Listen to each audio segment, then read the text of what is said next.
Salut à vous mon petit tentacule, aujourd'hui on va parler de l'Atlas des explorateurs, donc en fait la nouvelle proposition ludique de d'Architecture Art, et voilà, qui est en cross-food truc à partir de ce soir aux alentours de 19h.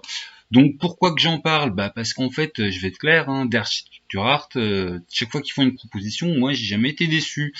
Donc ceux qui sont derrière Aventurier Nosterion, Brume, Longueville, Taala, mais le petit dernier que j'ai bien écrit le nom parce que je me plante tout le temps, Talticure, qui en plus c'est mon chouchou. C'est l'île des Gobelins, légèrement pas comme tous les autres.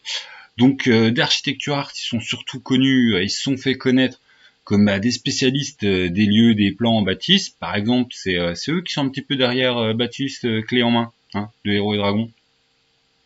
Mais en fait, quand tu fouines un peu sur leur dernière production, c'est surtout des spécialistes des produits hybrides, hein. Les trucs mi-jeu de rôle, mais autre chose. Donc avec Brume, ils avaient fait tout un jeu de rôle, mais avec comme gros support des images à explorer. Aventure Stérion, ça lorgne un peu du côté jeu de société.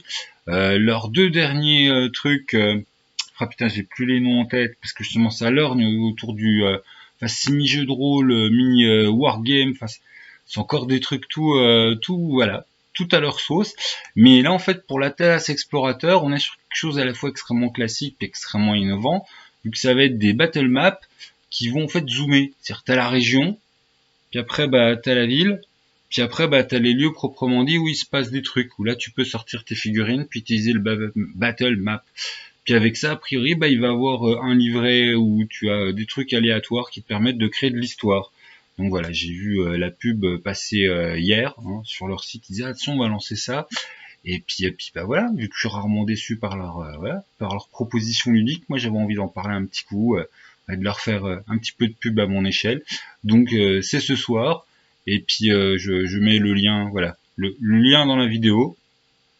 Et puis sinon, bonne découverte à vous, hein. Pour ceux que ça intrigue, allez voir, parce que justement sur leur communiqué, ils disaient qu'il y aurait plus d'infos qui seraient lâchées au moment du financement. Puis ils passeront d'ici, voilà, ils vont passer dans une ou deux grosses chaînes histoire de présenter un petit peu leur bébé, tout ça. Mais ouais, c'est un studio qui est plutôt discret et puis qui à chaque fois produit des petites choses bien, qui arrivent vraiment bien à marier tout un côté très classique.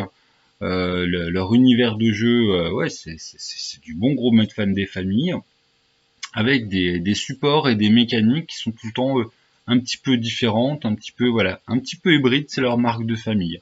Donc pour tous ceux que ça intrigue, allez jeter un coup d'œil. Voilà, c'était une communication absolument pas commerciale, mais ouais, ça me fait plaisir de parler d'eux. Allez, salut les gens, bonne découverte pour ceux que ça intéresse.